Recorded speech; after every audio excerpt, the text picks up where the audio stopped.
Hey guys, today we're going to talk about writing the college essay in personal writing.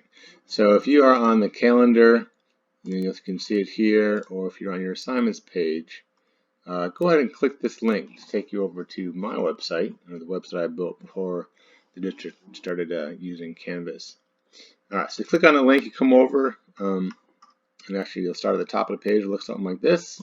The main page of this website is your style guide that has all been digitized, updated, and expanded. If you have, remember that big packet, looked at it, used it all. But today we're talking about personal narratives and college essays. So we're going to go over that part. And there's a bunch of stuff here as sort of introduction or for other types of personal essays. But that's what the college essay really is, and that's the way we need to think about it. It is a little tiny mini memoir or personal essay. And so, if you have the time, you want to read through some of the other stuff. If you're having trouble figuring out just how to write a personal essay, I'd recommend that. But let's go ahead and skip down to the college essay. All right, so the college essay is your chance to introduce yourself to your college, to show them that you are a person, not just another application, not just another transcript, not just another resume with a whole bunch of service learning and stuff like that, but a living, breathing human being. And so, do just that. Introduce yourself through this. Tell a little anecdote or story. Use imagery and detail, as opposed to just recounting what they already know about you. A lot of students will be stuck with what to write about in this essay, and so they will just kind of list off all their accomplishments on their resume. And you're right to be proud of those things, but that's not really what they're looking for. What they're looking for is, who are you? What do we not see in the rest of this application? And of course, can you write? That's really important. They really want writers in college. You write a lot more in college than you did in high school. They didn't know that you're up for the task. All right. This article here, it's a little bit older, but the advice stands and it's great overall writing advice. It's only 2 pages long. So go ahead on my website, click on that, and hit pause on this video and read it. And then when you're done reading it, if you're ready, come on back and we'll talk about it.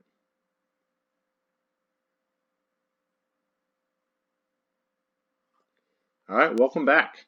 Here's the text of that article in a little bit less pretty format.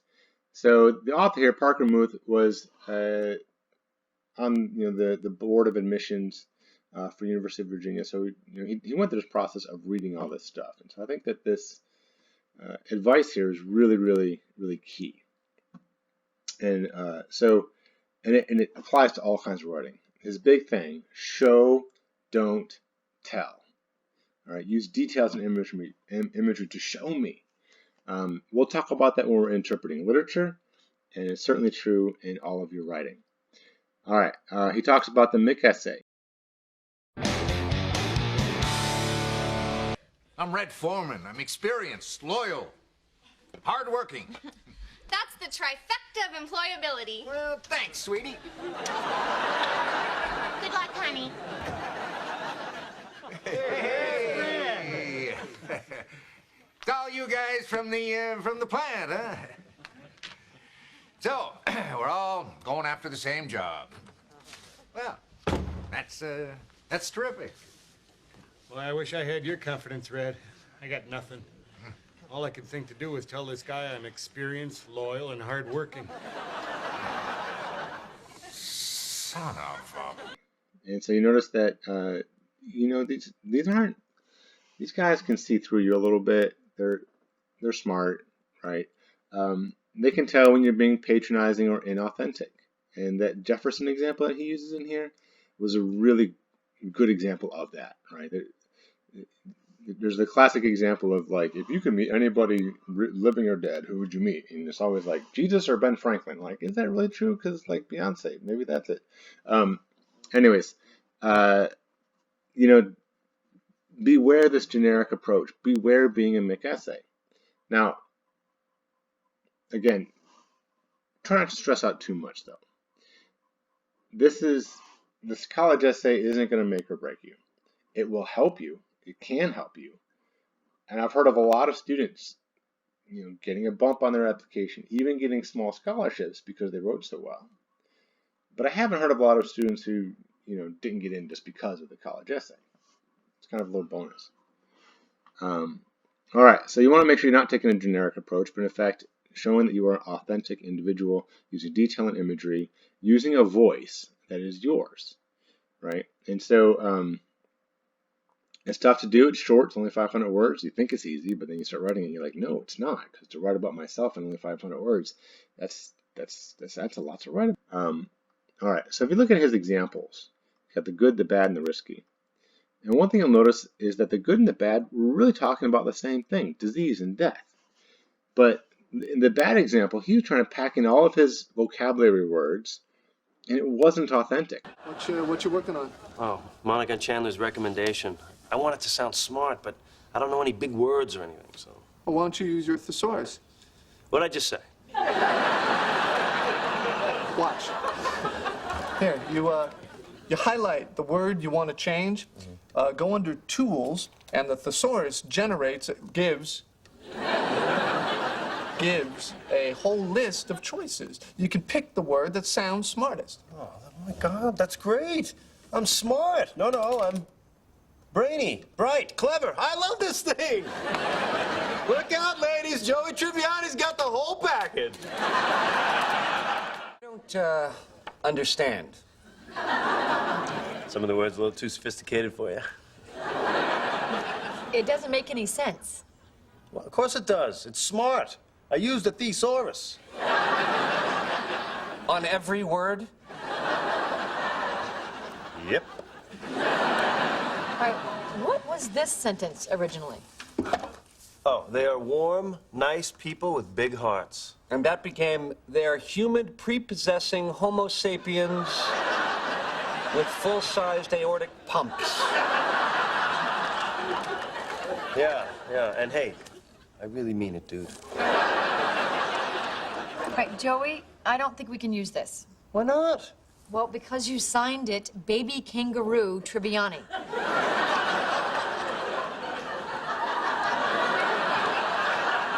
Honey, why don't you stop worrying about sounding smart and just be yourself? You know what? You don't need a thesaurus. Just write from here. Your full-sized aortic pump. But the good essay, the subtle nuances of imagery, like the little white room where they're waiting for that diagnosis.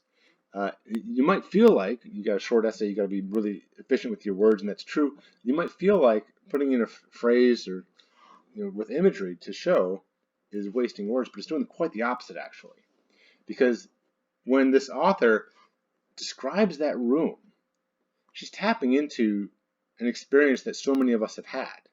That anticipation, that room, that waiting. And the 1,000 words that we could use to describe that room is all compacted in these little sentences. And it's evoked in the reader, right? We're filling in blanks with our common shared experiences and therefore also connecting with this person. And so you notice that it's good. There's, doesn't have as big of words, but gosh, it flows so much better, right? There's more variety in the style and so forth. The risky one, I'm not sure what to make of that. I'll be honest. I've been looking at this thing for years, and I don't know if that's good or that's bad. But I think it's a good, opportunity to think about your audience. And yes, you don't want to go so far as to be patronizing of them, like writing about Jefferson, as he says in here. But the essay that you submit to Liberty University might not be the same essay that you would submit to Berkeley or something, and I think that's liberal, right? And so, yeah, show, don't tell. That's the crux there, okay? There's a few other links in here you can look around, and I know there's a lot of articles out there. US News has an article on how to write the college essay. But one of the things that a lot of those sources say are, don't talk about the 3 Ds, death, disease, and divorce. And you're like, well, isn't that what that good example just did? And I think that's kind of unfair to say, don't write about these things that probably are the thing that impacted your life the most. I mean, on one hand, you do run against okay, this person's reading 1,000 essays, and out of that 1,000 people, probably at least 500 of them have experienced a divorce. There's gonna be a lot of essays about that. But it's also like a really impacting experience. So why can't I write about that if I feel like it formed who I am? So what I'll say is not just like blanket avoid these things, but just be aware that a lot of people write about them, and so you really only want to write about them if you can write about them well. Make sure that you have like digested it and can speak authentically and fluidly and so forth about them, and have a good crux. So there's maybe just a bit of caution there. Be careful. Then there's the stretching thing. You got to be careful there too. So if you go ahead and look at your prompts, and this is what you want to do for your assignment, go ahead and look up some of the actual colleges you want to go to if you haven't yet. Look up what their college essays are. Most will use the Common App, and the Common App is their prompts are out. It's the same as they were last year. They change very little, if at all, from year to year, and they're often looking for you to tell a story. Like all these are kind of predicated on getting you to tell an anecdote, because that's going to highlight your writing skills. You do a lot more writing in college than you do in high school, and they want to know you can do it. But also, it gets at who you are. We often, you ever introduce a friend to somebody else, right? Or talk about a friend to somebody else that doesn't know them. You tell stories and anecdotes that kind of characterize them, and that's what they want you to do for yourself, right? So, these challenges and obstacles and diverse backgrounds are the types of things that they like to ask about. And again, because these things don't always come up on other parts of the application, but you want to be careful of stretching yourself into a prompt that doesn't really fit. So, for example, I'll get a lot of people wanting to talk about an obstacle they overcame, or this terrible, terrible challenge, and they're talking about like missing a shot at church league basketball, and that was like the worst thing that happened in their life. And that's great that they have experienced such a wonderful life. It really is. But I don't know if that's what I would write about, on my essay. It won't hurt you. It's not going to bar you from getting into that college, but it's not going to like be a plus in there either. It's not going to help out too much. So do take some time to read through, think about, brainstorm for several of the prompts what you would write about, and what can you write well about. All right. The other very common essay is the trip essay. And again, you want to be careful because this is a great opportunity, right? When you go on a trip, there's opportunity for growth. You can write about imagery and stuff like that, like everyone says you're supposed to. But keep in mind, there might be hundreds of people writing the same essay. And so you want to make sure that you can do it well. The focus of a journey in writing, and we'll see this whenever we're interpreting literature, whenever a character goes from one place to the next, it's not just a physical journey, it's a metaphysical journey too. They are growing, they are learning something about themselves. So that should be the crux of your essay too. I've had students submit essays, for example, where the entire thing was about a trip, but they were just describing the minutia of like how you get on an airplane. And that was probably interesting to them. It was probably the first time they'd been on an airplane. But it doesn't make the best of an essay, right? It's maybe if it was just a fun trip, maybe that's not the best either.